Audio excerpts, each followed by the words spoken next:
How's it going, everyone? We are back. We are back. We are back. Always reminds me of the meme from the movie The Hangover when he's in the car and he's like, "We are back. We are back. We're back again for another." Now I'm thinking of a dip catcher. Back for another amazing product. The also Billy Mays. So many references. So many fun stuff. When I hear the intro, it's just kind of like game plan and thinking, "Oh, this is gonna be fun." And talking to Ben in the green room about what we're going to talk about. But yeah, these shows are fun. I like doing shows. They do take some prep work.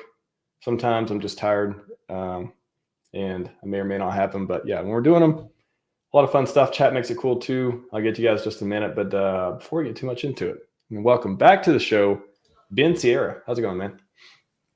Hey, Max. I'm glad to be back. I think we're doing these shows more and more frequent, and I really love to come on, talk about hacks, talk about interesting things.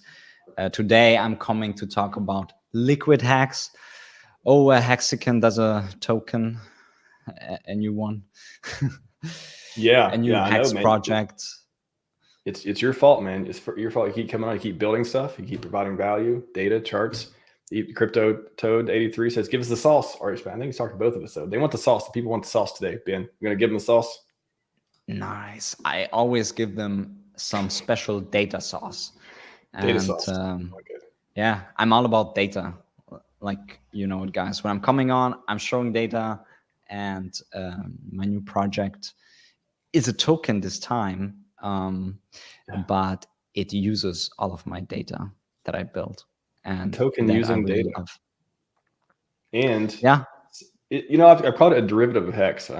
That's the way I first thought about it. But then you start explaining more. Yeah, you want to get into that? Just kind of what is it, and kind of the difference between a derivative for HEX and just a token based on HEX. Yeah, I think that'd be a good start to help people wrap their heads around it.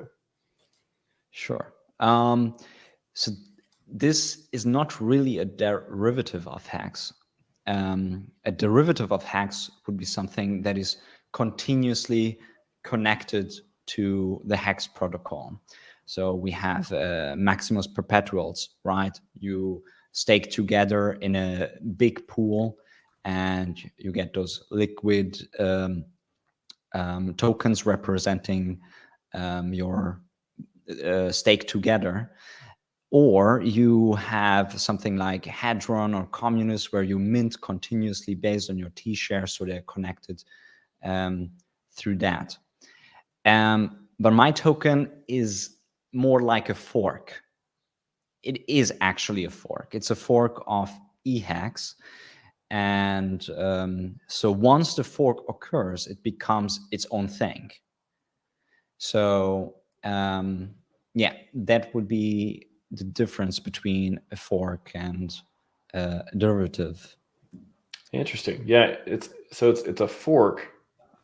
It's when people think fork, it's kind of like that's continuing on something that is different. Like, again, there's a split, right? There's something else happening than what the previous one was doing, whether it's a blockchain fork or otherwise. But with this, it's maybe let's get into the mechanics a little bit too of how it gets distributed.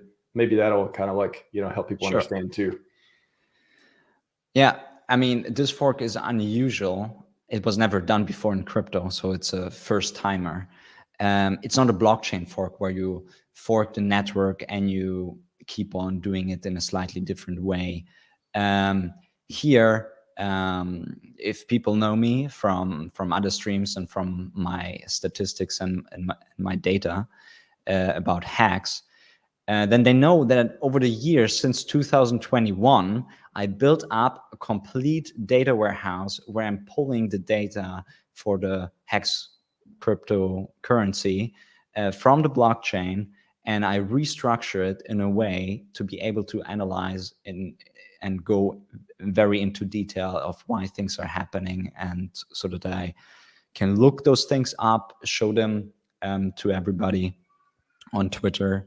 And so yeah, through that I built up the database, and I was able to fork only the HEX active stakes and their HEX, and I can calculate all sorts of stuffs based on that database, and based on that I can fork the HEX cryptocurrency, which is a very unconventional way. It was never really done before.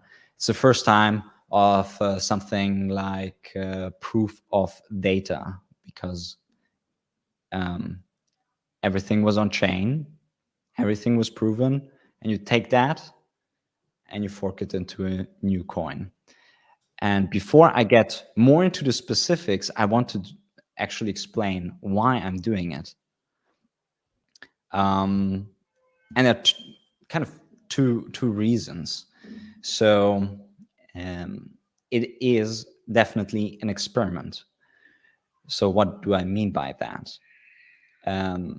When I started doing HEX content and I started doing HEX data, HEX statistics, I wanted to show like Hexicans and the cryptocurrency enthusiasts how HEX is used, to show some transparency, and so that people see that the system is used and that HEX is not that. So I'm coming out every month with a monthly report and still showing everybody that HEX is not dead and it's used, and even eHEX has stakes.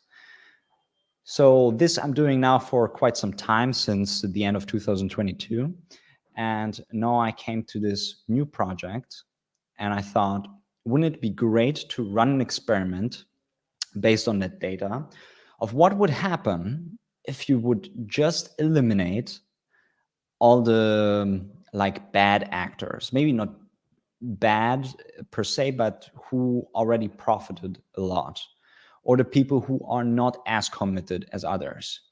Meaning you're only forking the HEX staker class who never emergency end staked, or who never really profited more than 50K out of the HEX project in the last 4 years. So what would happen? And I mean, I have my assumptions of what would happen, but we will definitely see very soon what will happen if you give this class of people a token, because those people actually on-chain provably never really sold. They were not the ones who were selling down the price. They were not the ones who were not committed. And there were a lot of conversations about, like who should be an eligible address to get this token. And we can go into this discussions, but I just wanted to use this interesting feature of HEX, which is the truth engine. We all know it's the truth engine.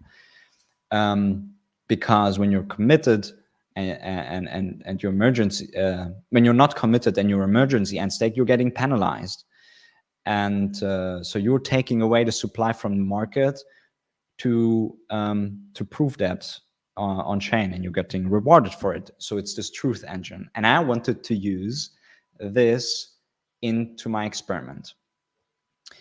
What it also does is, with LiquidHEX, we even produce more data, which could be beneficial for HEX itself. How does that work?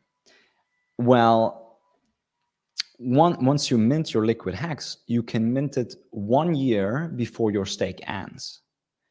So like that, we can see who's the person who is minting it and just holding it. So we know 1 year in advance if that staker, that hardcore Hexican that we assume he is, if he is a good holder. We assume he is. That's why we fork him. We have the data. And then we even reaffirm this by saying, okay, he minted the token and he's just holding it, whatever the price may be. Yeah, and with this project, and here we come, okay, what do I want to achieve with this project? Because it's obviously an experimental project. Yeah. Well, if my assumption is correct, that once you give a token to the best holders, the best hexagons, they will not sell. And if you have the same kind of supply or some sort of reduced supply, and you have some demand for it and the price goes up, it should just continue to go up and up and up. Which of course is something that everybody wants to hear from a cryptocurrency. So I wanted to make sure that the scarcity is baked in, and that it's simple enough to understand, and that it produces more data for HEX. So here's a fun rundown how I imagined it could go. That's how I designed it. What if it launches the fork, LiquidHEX, and it has a very low value, but there might be a liquidity address who provides a one-sided liquidity, which starts very low. It would be great if that would start at the all-time low price of HEX, which is $0.00001, quite low. So all of a sudden, you have liquidity from there on up to the all-time high of HEX, which is 55 cents, which is like this range of 10,000x. So somebody could see that and being like, all right, I was a really good Hexican. I never emergency end staked, I never sold, other people sold down the price. Oh, I get this new token. Ooh, I can actually scoop up pretty cheaply some supply. I bet there will be somebody who will do it, who will do that and scoop up. And then it creates a green candle. Nobody sells because these are the best holders. And why would they sell at these low prices? And then it just starts going up. And then it approaches the current EHEX price. And you're like, oh, can it go over the EHEX price? And then, it went above the EHEX price. Because, maybe there's less liquidity. It's easier to push up. And it just continues to grow. Maybe it even goes above PHEX. And you're like, oh my God, can it do a 10,000x? It has the same kind of... you see where I'm going with this. Yeah, but, dude, I love the imagery here. Yeah.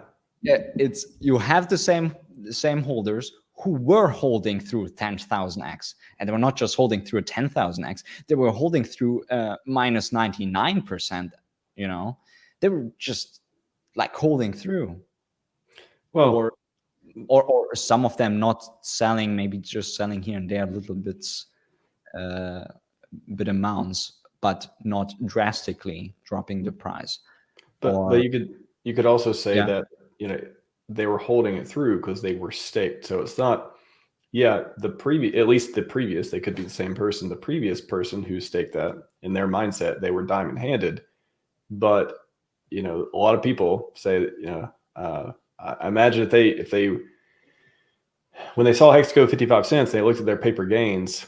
I imagine part of them at least would be like, man, I would like to at least sell a little bit to take some of these profits before it goes down to sub penny again, which nobody, who guessed that would happen, but it happened.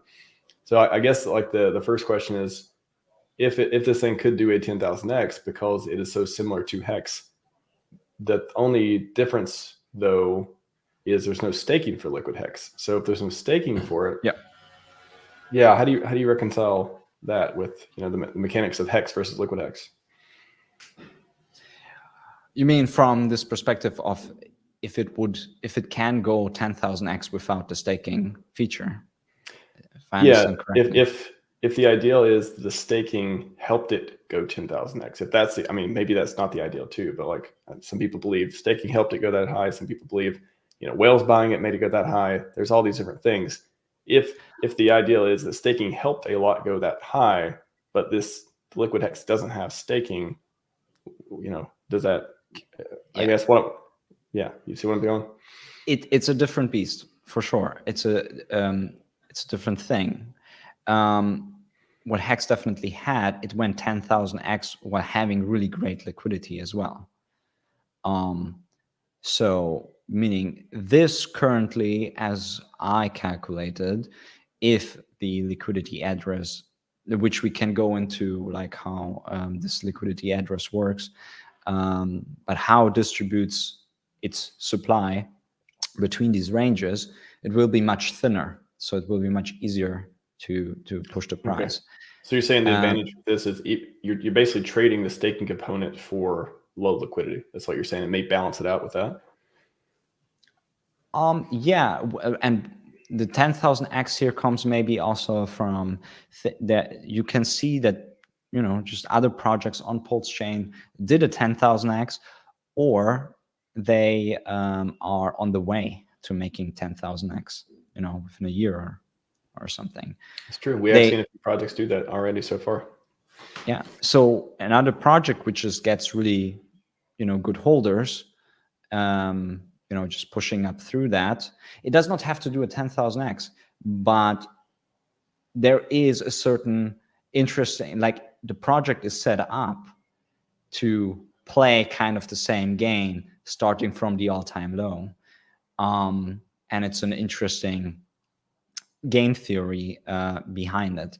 So just if we imagine it and it pumps and surpasses the prices of EHEX and PHEX, what could happen is that it can also reassure the market that actually EHEX and PHEX holders who got this one are pretty damn good holders once you get out some of these kind of sellers from it.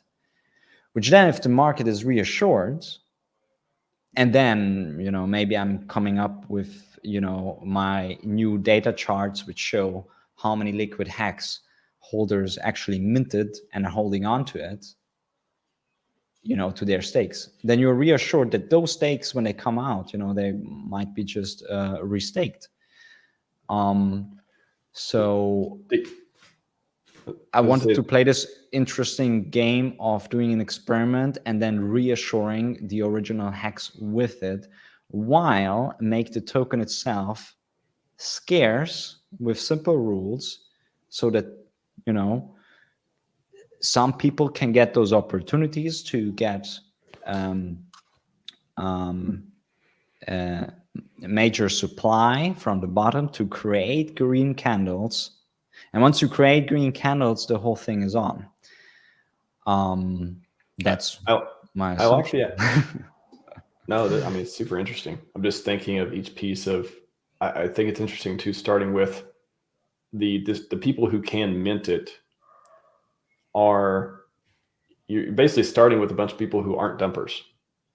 However, when it goes on the market, anyone can pick it up. So now it's like there's this ideal of, like, I guess part of the tokenomics or otherwise launches and stuff too, is, you know, you want to get people, you want to get the whales in, or you want to get people who are less likely to dump, or diamond hands. You want to get all those people in because they're less likely to sell, and that helps with green candles, or they're going to, you know, sell smartly through LP, or otherwise they're not going to create the red candles.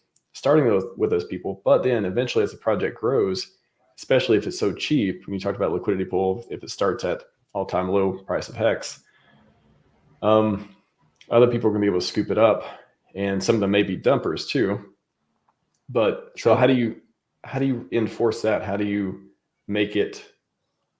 How do you make it less attractive to dump? Is it just the low price, or do you think if a lot of supply got bought up and it surpasses PHEX and stuff, and be like, oh, I'm going to take profits now because of this before it gets to all-time highs, for example? And if it gets to all-time highs, at that point, mentally, you know, like the mental image of it surpassing a HEX all-time highs is kind of like, well, you know, should we dump it now? Because is it going to get any better than the previous HEX all-time high, that, even with the lower supply and all that? True. Like, how I'm thinking about it is that I definitely want a chart that kind of goes up. It has to be kind of like a reassuring chart. I mean, we like to look at those charts. So we have seen other projects come out with high valuations from the beginning, and then, you know, there's no opportunity for anybody to come in and to buy up big supply. I like myself to see opportunity to get big supply at the beginning, instead of just getting like like a fork or a derivative token which has a high value, which all of a sudden you maybe don't even value. So when LiquidHEX launches at its all-time low prices, people will look at their mintable LiquidHEX and they're like, it's not so much worth. And so somebody needs to come in to bring up and take that opportunity. And once you create that kind of going from low to higher, you create a nice chart and a reassuring chart that it's an upward trending thing and it's not downward trending thing. So I think the people who, if they are speculators or traders, it shall be, right? They provide a certain value to it, to the whole thing. And what I want to show is this experiment that those hex holders who mint LiquidHEX can hold through any price. And what it all comes also down to is, of course, the liquidity. So what I would like to see is when the liquidity is established, that once the price moves through the liquidity, that the lower liquidity is not pulled, right? Like people have a lot of fears about things in crypto like that. You know, we call them rug pulls in crypto, right? When liquidity is pulled. So I would like to see the liquidity address not pull its liquidity. So once the price moves through it, it provides that liquidity below the price. So when say, can you explain that a little bit too for people, like what that actually looks like for liquidity? Like what would the liquidity address be trying to avoid happen? Like it's soaking up a lot of the pulse or whatever it's paired with, and then taking away, or what does a good example versus bad example look like as far as a healthy liquidity? How to approach it? Well, so let's start from rug pulls, right? How do rug pulls work? Somebody creates some token, creates like an interesting chart, maybe buys its own token upwards. So it creates this chart and it seems to be, going higher and higher and higher. So all of the people start moving into it and buying that very high priced token. And then what happens all of a sudden that while they are putting in, for example, pulls, they get this other token, but they can only sell if that pull exists with liquidity. So if that person is kind of a rug puller, then he would pull the liquidity and all of a sudden you couldn't sell. So the price would not even fall to zero. It couldn't fall to zero. Maybe if there's a small other liquidity pool where there's basically no liquidity at all, then it would fall to very close to zero. And there are these funny, but there are these videos where, people are trading and something instantly just, drops. And that's usually happening because somebody pulled liquidity and then the price just drops instant. Because even a $10 sell just is killing that chart. It flips it down. Yeah. Wow. Yeah. Okay. Yeah, I just want to give people a picture of what that actually looks like. Because when you say, there's liquidity provided, provided the entire time. Yeah, that's what I would like to see. Okay. Got a couple questions here too, real quick. Fox Monitor, how will the holders of perpetuals factor in this project? They are not eligible, and a lot of people asked about HSIs, and those were the most requested. So there are two reasons kind of why these are not included. One is a weaker argument than the other. One is like a time question of how much goes into development, and so that's the weaker argument. Didn't have enough time, but the stronger argument is that I wanted to really use the truth engine of HEX, meaning that when you have perpetuals or HSIs, they're movable. So once you get a penalty, like your emergency end stake for a certain address, and you have some HSIs, you could still move those HSIs to a different address. But I want them to be completely penalized to make sure that the penalty is working for that address. And because they're just by nature movable, the truth engine does not apply in this circumstance.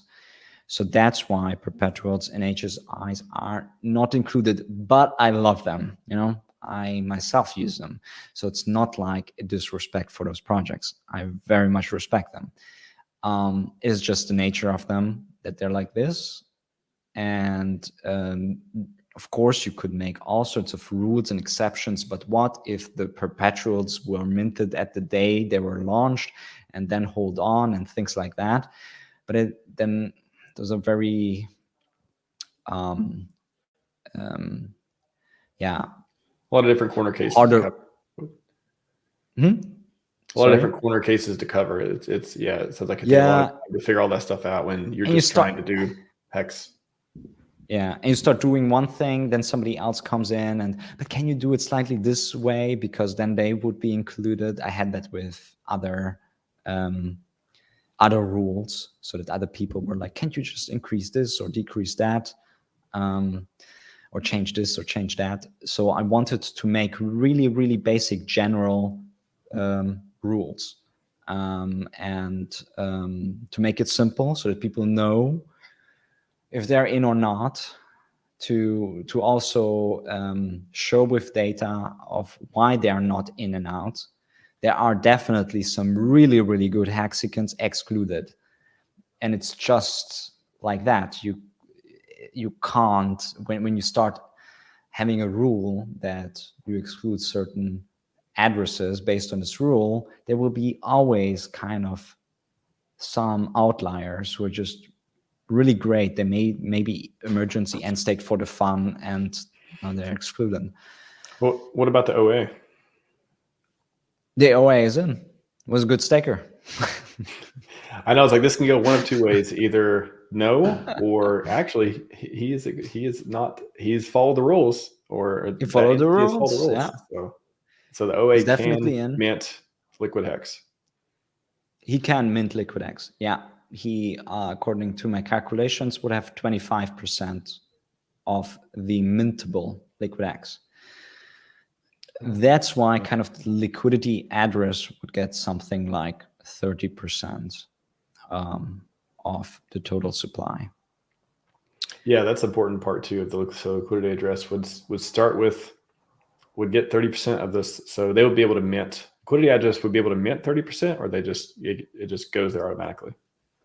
Well, I wanted to also incentivize the liquidity address, because, there are these kind of rug pulls happening, so to incentivize the liquidity address to not do any fishy thing, I thought it would be great if the liquidity address gets the 30% of supply in 16 tranches, meaning it can gets its first tranche like stakes, like make that liquidity address a staking ladder over 15 years. And yeah, that's how it's currently is decided, that it will get, every year some extra liquidity, and hopefully provides liquidity with that. That's why it's called liquidity address. And that's also going with my theory about liquidity per se, that I think that you have to nail down liquidity, in the sense, when there's a new token, it's good if the liquidity is not too thick. I think it should be a little bit looser. And as the token progresses and advances in its cycles, it should get thicker liquidity, because thicker liquidity means bigger players can come in. So at the beginning, a bigger player looks at maybe LiquidHEX and is like, I can't put that much money into it because the price just moves like ballistic. So a new token where demand is lower should have a looser liquidity, and then over time, I think liquidity should increase as the value grows. Wow. But that's kind of. Go ahead. Mac? No, it's just my theory about liquidity and how liquidity should behave, according, to my theory and analysis so far. Yeah, no, it's tell you put a lot of time thinking about all these different scenarios and stuff too. Really, really interesting. A question here: will we be able to buy LHEX flat out? Which kind of good segue to launch. Like, how does launch work? How quickly will it be available on the market, for example? All that stuff. Yeah, I mean, as I would hope it would go, is that it kind of launches, and that liquidity address will mint its first batch, provide that liquidity between $0.00001 and 55 cents or 56 cents. And I actually brought a chart to show you how I would imagine that liquidity address should distribute its liquidity, and not just got a chart equally today? between. Yeah, I always got charts. Max, who do you Shocked. speak to? Shocking. I always got charts. Yeah. Let me show you. And this was also a data. I approached everything in my project with data. And so when I thought about, okay, how should the liquidity address distribute its liquidity between these two ranges, I thought, well, I will look up where the volume happened. And what I did not mention is that I would like to see the liquidity address provide liquidity on a stablecoin pair, and I would like to see EDI being paired with LiquidHEX, which we can also get into because that's also quite interesting. Why I would decide for that. EDI versus Pulse versus HEX. Exactly. But then I looked up, okay, where did the USDC volume historically happen? Between which ranges? So I made this chart, which nobody has ever seen. I mean, I posted it on Twitter recently, so you might have seen it already. But this is an interesting, cool chart, also for liquidity providers of HEX or even PHEX, because they can see historical volume happening in those ranges, and maybe they want to set V3 positions in those ranges based on this distribution. That's what's really cool about this too, is it's not only the fork of HEX, but it's like forking the history of HEX almost. It's like starting from, it's either a homage or it's more of just like, this is how HEX went before. It's really interesting the way you put this together. Thanks. Yeah. Well, yeah, when I thought, about it and nobody did it, I just wanted to make it happen as kind of the only person having the HEX data available locally on his computer. So I'm like, I have to do it, man. One other question real quick too is, or I guess observation is, even if you aren't on the, like, say people, aren't on the pristine HEX staker list, or don't qualify for whatever reason, or don't qualify that much, or all that stuff, whatever it is. Let's say they just don't. So the thing I think is making people either maybe less interested in this project is, I don't have a lot of HEX stakes or a long-term stakes, or they've already ended, or whatever it is. But the idea, I think, what people should really pay attention to is, you're talking about the liquidity being set up super, super low. so you can still participate in it. It's still, I think to me, it's still interesting.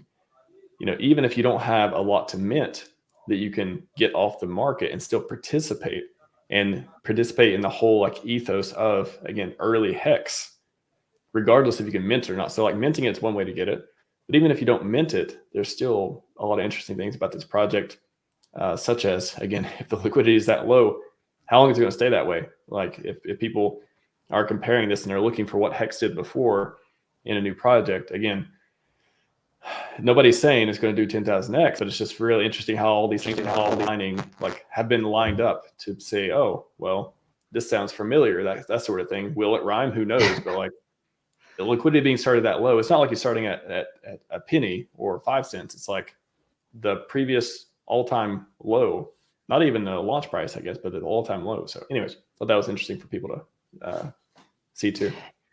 Yeah, I mean, as you mentioned, I am constructing like very similarities and using data to kind of put it together.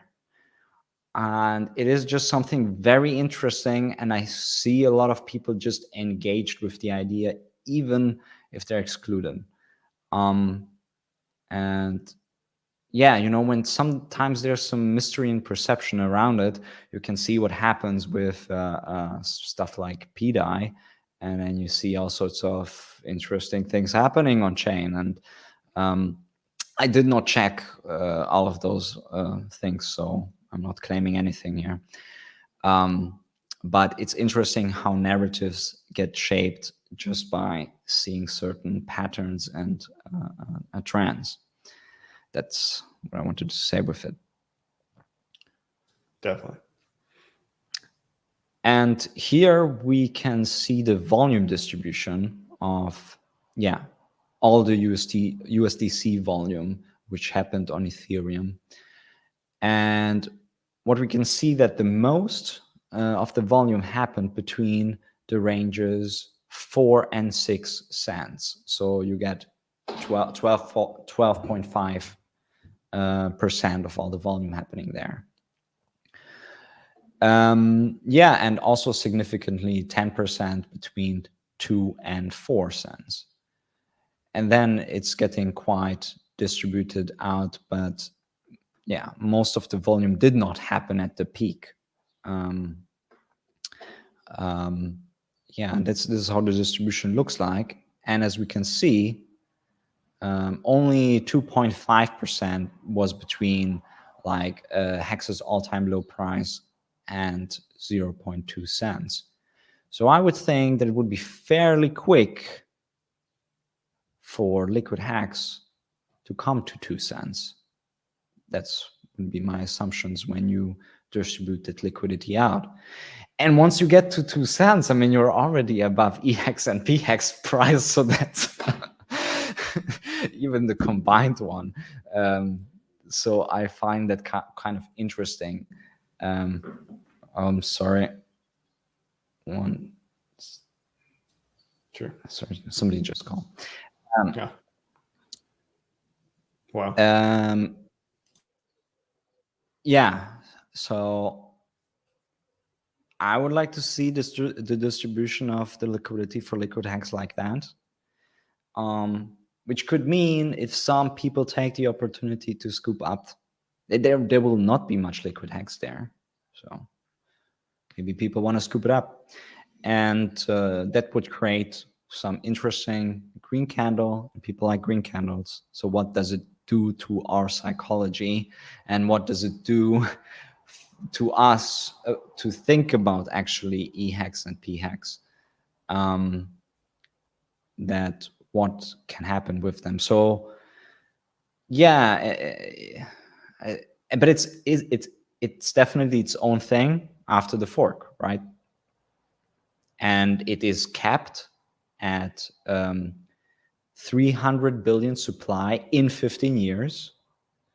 In the first year, you would have something like 6 billion supply, or a potential of 11 billion supply. But that is much lower than what we have as the current supply of EHEX or PHEX, which is around a total supply of 600 something billion. So just real quick too. So the supply inflates from people minting it, but also the liquidity address gets 1/16 every year. Starts off with the first part, and then every 15 years gets another part of that 30% total. Yeah. So okay, so I'm just thinking about how the supply can grow over time. Yeah, I will have a chart on that too. But do you have any, before we close this distribution here, have any particular thought about the liquidity distribution here that you can see? I mean, I imagine a lot of people are just like, when's this thing launching? So if there's less liquidity at the smaller levels, I think that's a pretty cool mechanic to get people interested in it, because you're seeing, oh, I can get this thing really cheap because there's less liquidity there before it goes higher. And again, if this is people, who knows who's going to participate? Apparently people interested in HEX. I don't know. This project is like, yeah, it's designed in a very interesting way that I hope the HEX community is gonna benefit from. It's very interesting. Yeah, I created it in a way that you can look at it from so many different angles, and there's so many interesting things to talk about. And they're all based on HEX history. So you always talk about HEX too. So you can't talk about LiquidHEX without talking about HEX.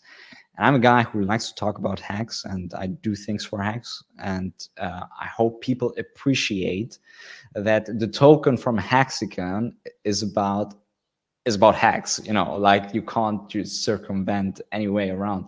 Like people suggested that, oh, I should drop the HEX name and call it a meme coin or something like that. That's not going to happen. I'm pretty dedicated to HEX, and that's not where what I wanted to do with it, to create another meme coin. But what if people sell their HEX for LiquidHEX? I mean, I say that tongue in cheek. It's kind of like, that is the question. I just wonder like what your perspective is from that. Anyone creating a coin, oh, what if they, they're just another thing to soak up buying, split buying pressure, another thing for people to sell their core coins for this. How do you think about that when you're coming up with this project? Okay.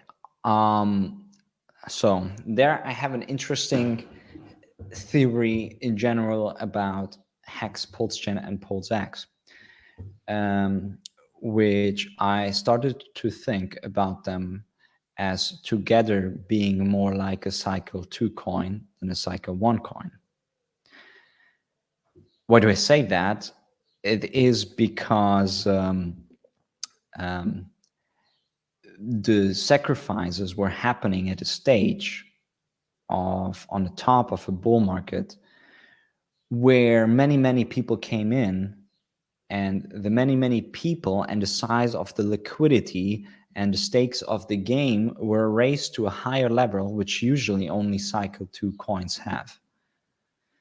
Whereas when HEX was launching in its original form, it was at the bottom of a bear market. Not as many people came in, just a couple of thousands of people, not 100,000, tens of thousands, or even 100,000 people.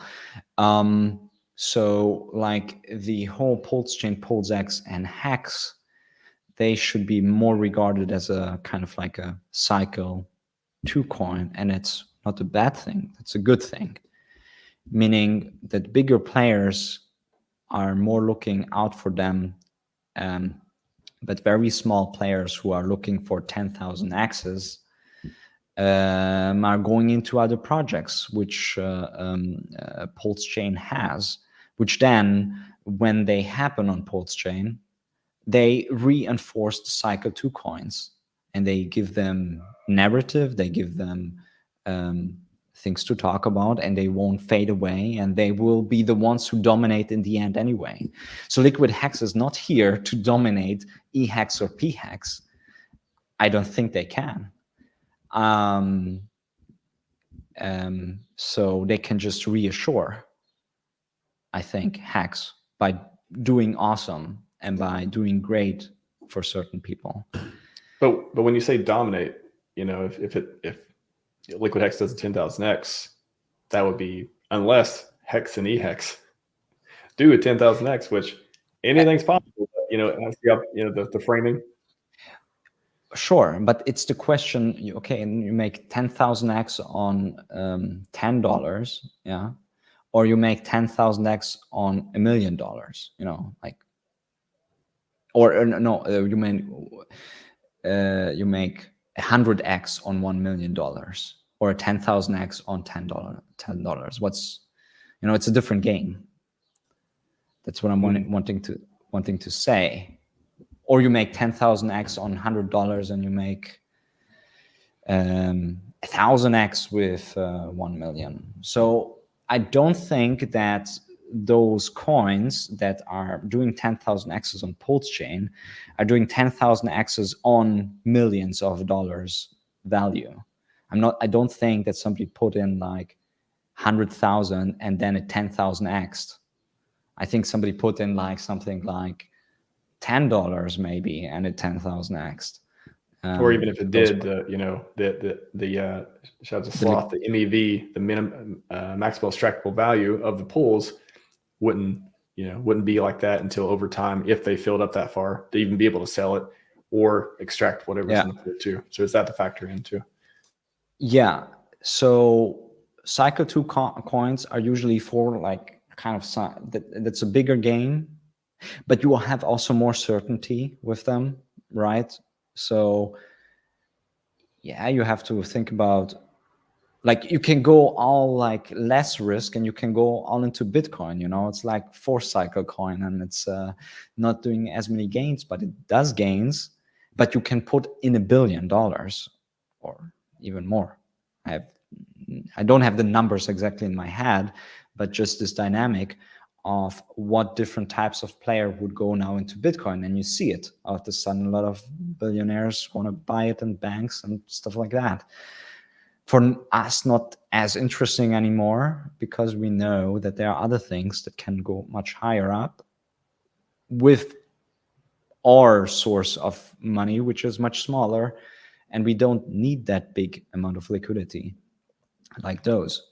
Do you think of LiquidHEX as helping HEX or helping hexagons? Well, at this point, we are like all here and there, some of it, you know, where some of us are PulseXians or became PulseXians or PulseXians. I don't know the terms. I'm not sure they're determined yet 100%. Or Incas. Ink farmer. We were trying to figure that out last year. Lots of different ways, yeah. Yeah, but yeah, so we are definitely bound by liquidity, and I think it definitely helps PulseChain for sure, and I think it helps HEX for sure. It's designed to help these both. That's why I'm launching on PulseChain and not on Ethereum, because I want to help the PulseChain ecosystem, and I think that the token will perform better on PulseChain for obvious reasons to me, but maybe telling others, hey, fees are cheap, you know. So cheaper, faster network. Cheaper, faster network, reliable, decentralized, not a layer 2, all of that good stuff. Run by people, not by VCs. Run by people, yes. I made some infographics to talk about, yeah. VC backed versus community backed. Yeah. So question was, yeah, I think it will be beneficial for hexagons for sure. Well, it's not like it's encouraging more staking, or is it? No, it leans a little bit into this kind of thing that, hey, staking is not so popular anymore. Hey, here's a form of HEX that if you liked HEX staking, but you don't like it anymore, now there's a LiquidHEX, where the share of the ownership of the token will be constant, because you will always own a share of the 300 billion total supply that will be minted throughout 15 years. And to maintain that share, you don't have to stake and end stake and pay fees. And one note on that, because how I set up the whole project, a 15-year stake will have the same fee like a 1 year, like a 3-year stake. So so even if PulseChain gets very expensive, it will be just so much cheaper. It will cost like a penny, not more than a penny. Is that for minting? Yeah, for minting. And how I achieved it is just that the calculation is not on chain. So I don't calculate each day's payout for a stake. Yeah, because a stake needs to go and calculate on chain for each day. And if it's 15 years, you have 5,555 days to calculate payouts. And there's a lot of computation, and you pay for each of it. So I took all the calculation off chain. I even predict the payouts for the next 15 years.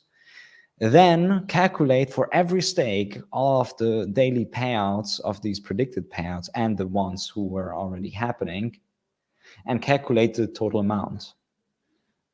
Actually, pretty fun. Nobody did that before, which makes me able to create one of the charts that we always wanted as hexicans, and Richard Hart was talking about it from the beginning, which is future market supply. Chart of future market supply. I have it. Not 100% visualized yet, everything, but I basically have it. And what I love about LiquidHEX for myself, for me, it's already a success, because throughout the project, I was challenged to create these charts. And now, very soon, I will, first we launch LiquidHEX, which is very soon. And then I will bring also at one point the future market supply, which will be quite interesting.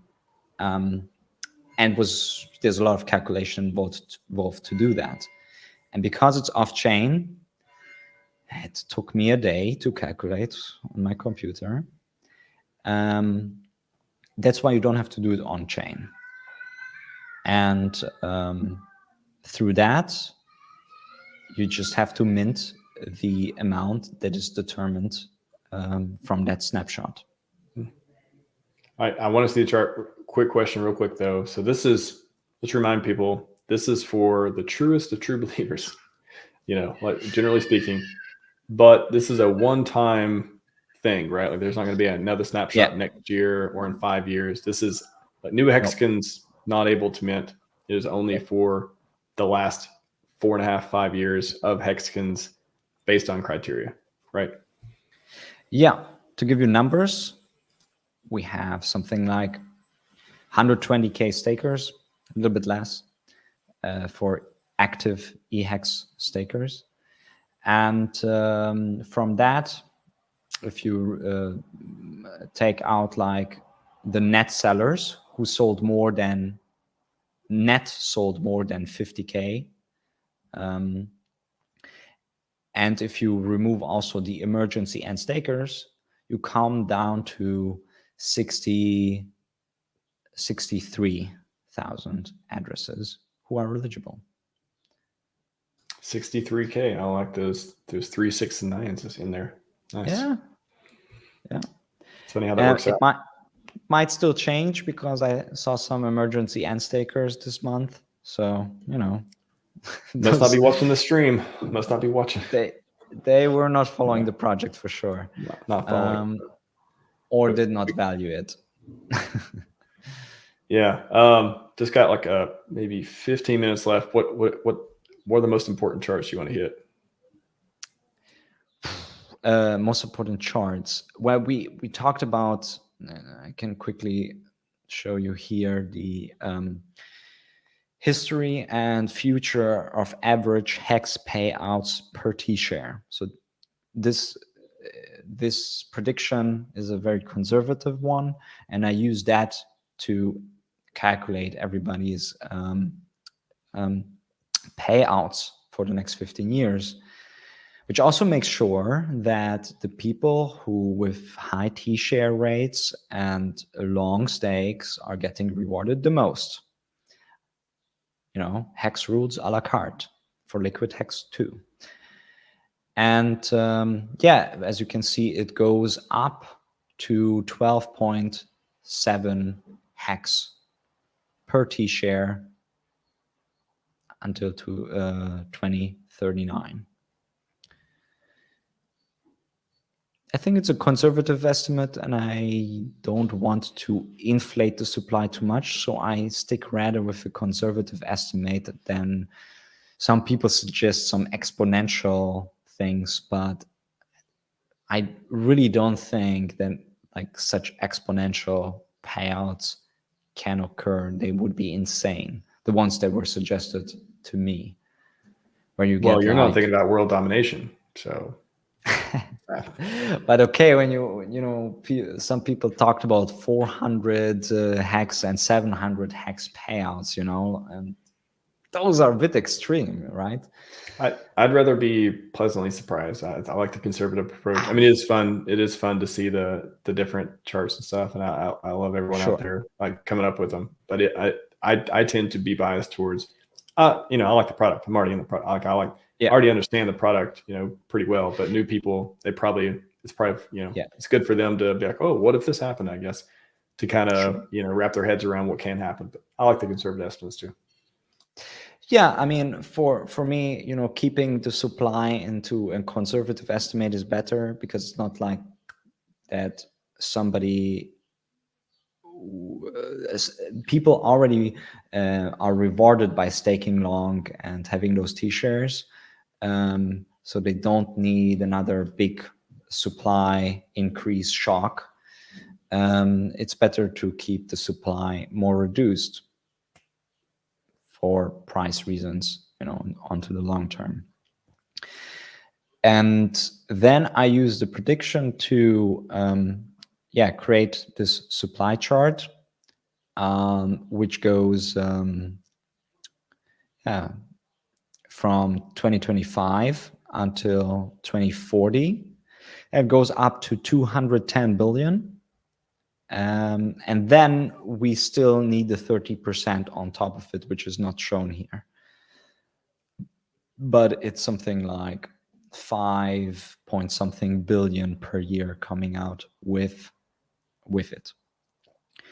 So in 2025, until then, we will have 12.6 billion plus another 10 billion for the liquidity address. So in total, a 22 or 23 billion of potential supply. This is the distribution. It is, I think, a great distribution. It is inflating, but it will start at a very low supply, so that might also help, those initial price movements at the beginning. And any thoughts about the supply? Wow. Yeah, just looking at low the first few years, then is this timed by market cycles? Is this where like low liquidity? The people looking to make profits and stuff in this too. It's interesting to see how this plays out over the cycles, and how the low liquidity and the higher liquidity comes into, or the higher supply, which could lead to more liquidity later. We'll see. I don't know. It's almost like, I would say, well, will people lock it up, but there's no way to stake it. So you're either going to hold it, or you're going to provide LP, right? Like that's kind of your two options with LiquidHEX.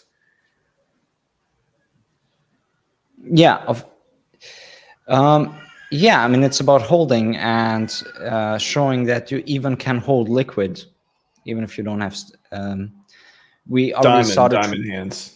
Yeah, we already saw the truth engine. They are selected from the truth engine. They are so you can only do this with HEX on another node because you have all the trading data on chain. Is there another coin that you can do it with? No. I mean, okay, maybe Shiba Inu or something, but the longest trading history, 100% on chain, is for HEX, since 2019.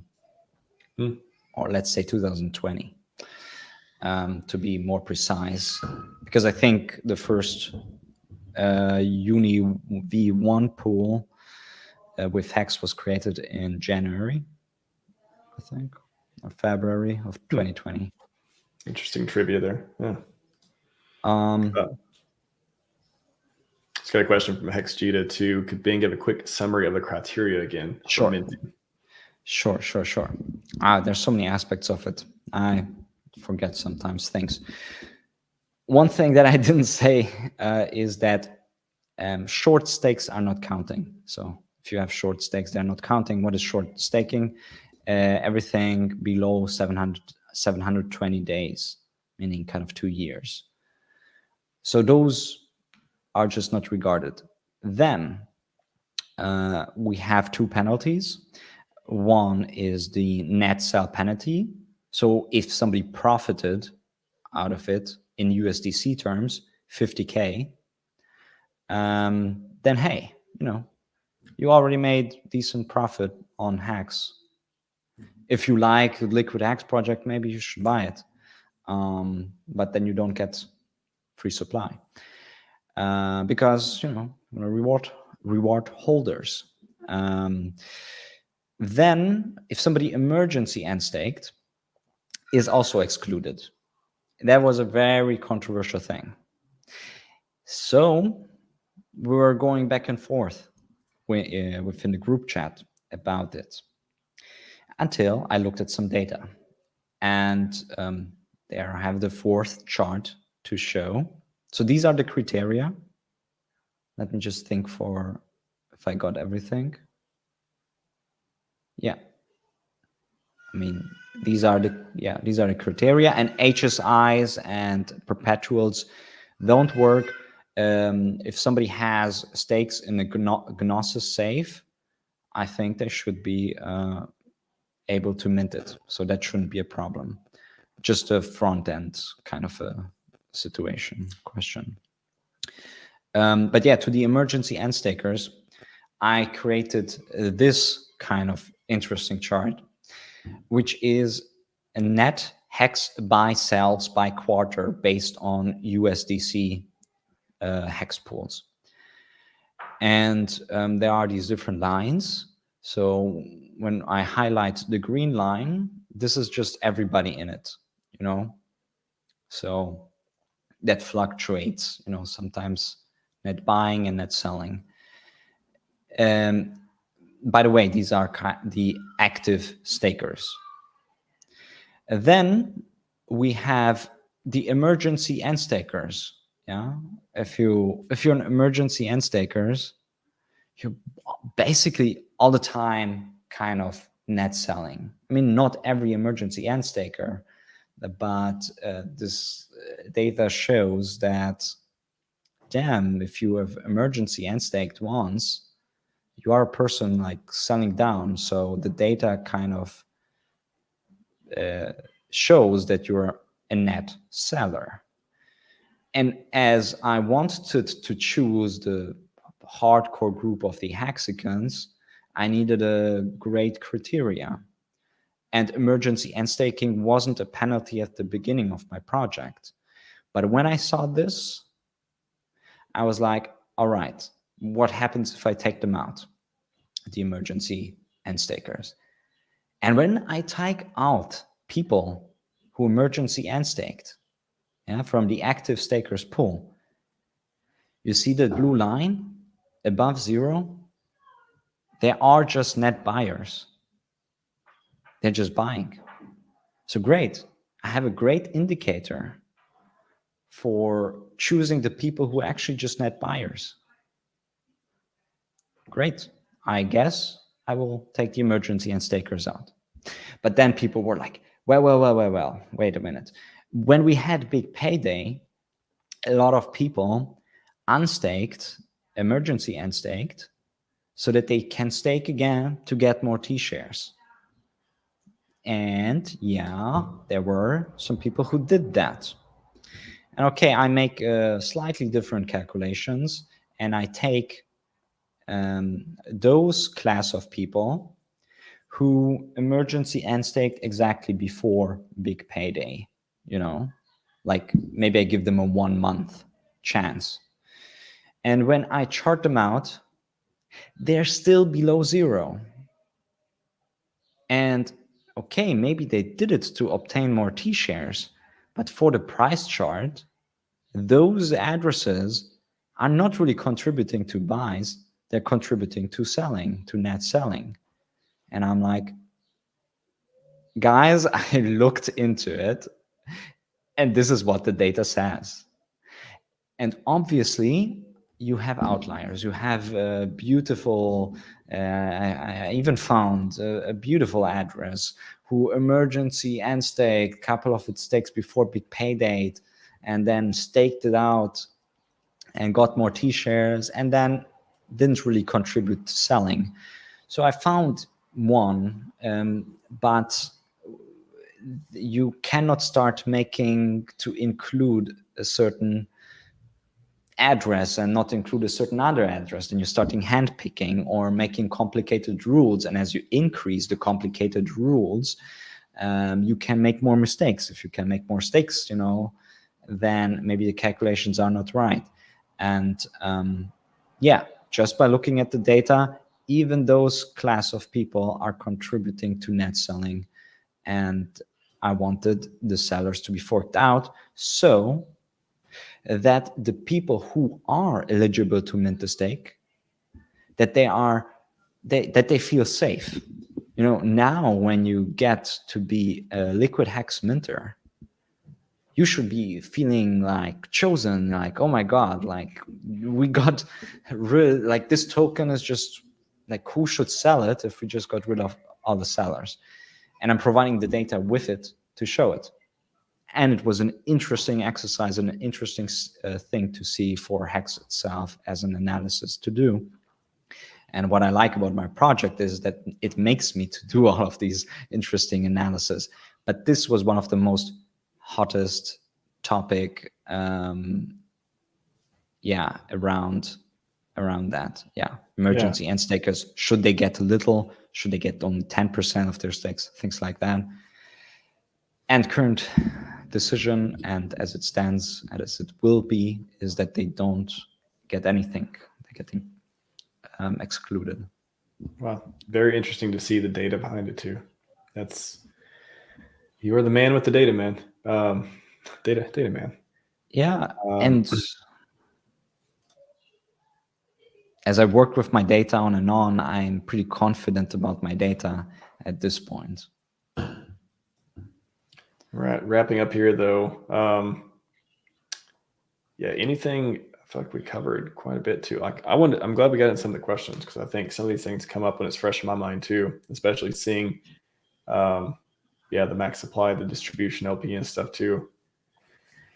Well, when launch, Dev? When launch? Well, we are live now for quite some time on the public testnet, on the Ethereum Sepolia testnet. So you can already try it out. Max, can you maybe post in the chat like all the links that I sent you, which is like the GitHub links for the smart contract itself. So that's viewable now since the beginning of the month. The front end is out there. Oh, we didn't touch on the front end. It's downloadable DeFi front end. You run it yourself, not hosted anywhere. All the instructions are on GitHub. And the code is viewable. It's viewable. You source code. You can see it. It's the easiest code to interpret for people. It's HTML, CSS, and JavaScript. So even a ChatGPT can look at the code and see what's happening, so that you know what code you run, which is also I've never seen any project do. I mean, downloadable DeFi frontends is quite new, let's say. Richard is trying to popularize it. Uniswap had certain frontends already available as open source. But here you can view the code, not like with the PulseX frontend or Richard's frontends. There you can't see the source code. So here you know exactly what they do, and I think that's innovative. We can go down why you can't see the source code for Richard. That's another topic. It doesn't mean that it's bad. It's just a different design. What else? I think you asked me a question and I went into a different direction. Or? Well, the question was when launch, Dev? When launch. Yeah. So launch, practically we are set to go. It was privately tested. Everything works. Some people are trying it on the public testnet. It's good to see. They're trying to even mint things that they can't mint, so they can see that it's working as intended. So very, very soon, like if you want to get it for free and you want to stake HEX, then do it. Because I mean, it can launch any day, basically. Is that 2 more weeks or is that mid-May? That's 2 more. That's that can be within 2 weeks. Yeah. So close. So I'm hearing Richard in my head right now. So close. We're so close. My devs close. tell me so close. Yeah, but the thing is, here in this project, there's no team. It's just me, meaning I developed everything from scratch, starting from acquiring all the HEX data since 2021 and structured. So that is essential for the project. I wouldn't be able to do it without it. So yeah, so that's why my estimate should be pretty accurate. I know when it's done.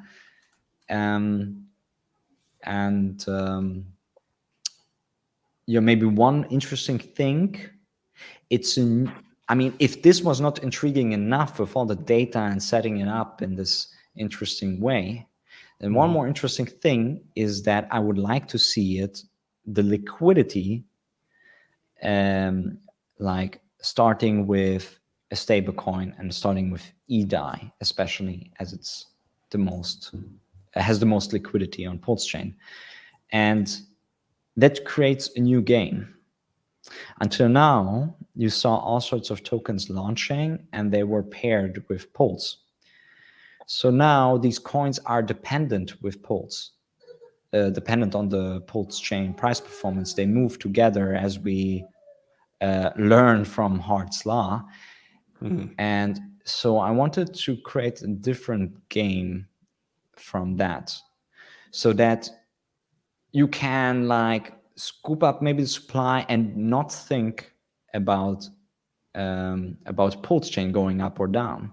So its price discovery is independent from it, which is also interesting because HEX had that too. HEX, like Richard was talking about it, and then when Uniswap v2 came along, the major liquidity started to be paired with USDC. And that's when HEX was the most efficient price performance, creating the best chart when it was paired with USDC. Yeah, it's paired with USDC and then ETH. So the data says the best past performance was with USDC. Yes, exactly. When the most liquidity was paired with USDC, the majority of it, which was when Uniswap v2 launched somewhere in 2020.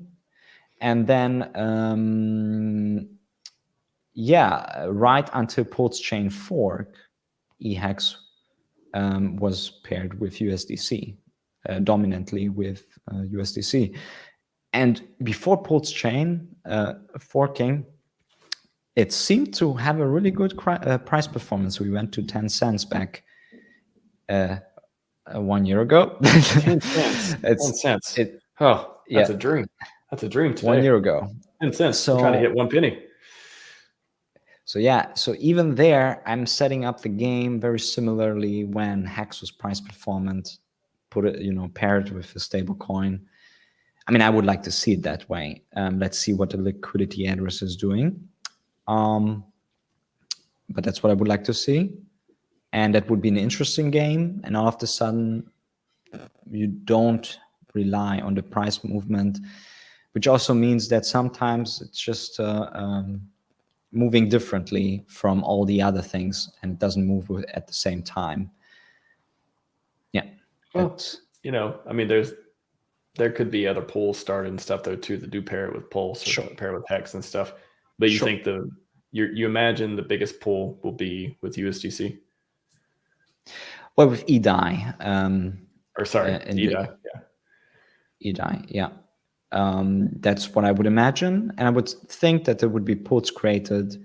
And what I would like to see on the long term is that liquidity is shifted into pools, like to avoid any bridge risk, in the future. But that's a long.